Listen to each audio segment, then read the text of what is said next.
اور یہ جو زیتون کا مبارک درخت کا ذکر ہے، اس کا تیل ہے جو بھڑک اٹھنے کو تیار ہے، جو نہ مشرقی ہے نہ مغربی ہے، اس سے مراد علم اور ایمان سے ہے۔ رب تعالیٰ نے کہا کہ جو میری طرف ایک قدم بڑھتا ہے تو میں اس کی طرف ایک قدم بڑھتا ہوں۔ جو شخص نیکی کی راہ اختیار کرتا ہے اس کے دل میں سوئی ہوئے ایمان کی چنگاری ایک دم بھڑک اٹھتی ہے۔ بھڑک اٹھنے سے مراد وہ ہے، تو جو ہی انسان ذرا سی ایفرٹ کرتا ہے تو اس کا ایمان ایک دم سے سر اٹھاتا ہے دل میں، اور وہ پوری قوت سے پنپنے لگتا ہے دل میں، چونکہ ایمان کے لیے نہ کوئی حد ہے نہ کوئی حساب ہے، اسی لیے ہی کہا گیا کہ نہ وہ مشرقی ہے نہ وہ مغربی ہے۔ اسی ضمن میں ایک چیز میں عرض کر دوں کہ یہ جو زیتون کے تیل کی میں مثال دے رہا ہوں کہ اللہ پاک ہے، اور رب کے ساتھ تعلق پاکیزگی کا ہی ہو سکتا ہے، کثافت کا نہیں۔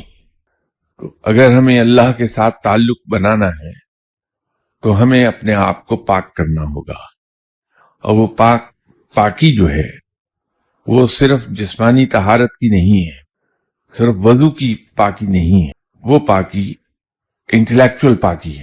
ہمیں اپنے آپ کو پاک کرنا ہوگا اگر رب کے ساتھ تعلق رکھنا ہے۔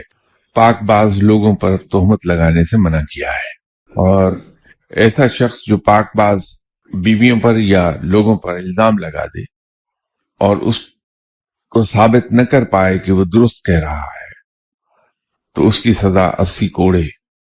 انٹلیکچوئل بالیدگی اصل چیز ہے کہ ہماری سوچ پاک ہو۔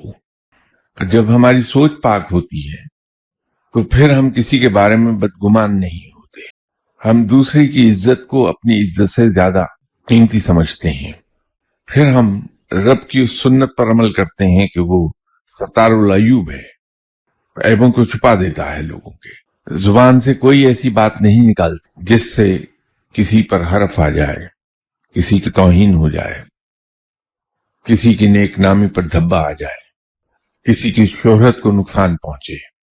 یہ ذہنی پاکیزگی ہے۔ ہم پھر گناہ کی سوچتے ہی نہیں اگر ہم ذہنی طور پر پاکیزہ ہو گئے، اور جب انسان سوچتا نہیں تو اس راہ پہ نکلتا بھی نہیں، کیونکہ ہر کام کی ابتدا سوچ سے ہوتی ہے۔ سوچ ہے، اس کے بعد نیت ہے، پھر ارادہ ہے، اور پھر عمل ہے۔ تو اگر وہ بنیادی چیز ہی وہاں نہ رہے، ہمیں سوچ ہی نہ آئے، تو پھر باقی تینوں چیزیں وجود میں نہیں آئیں گی۔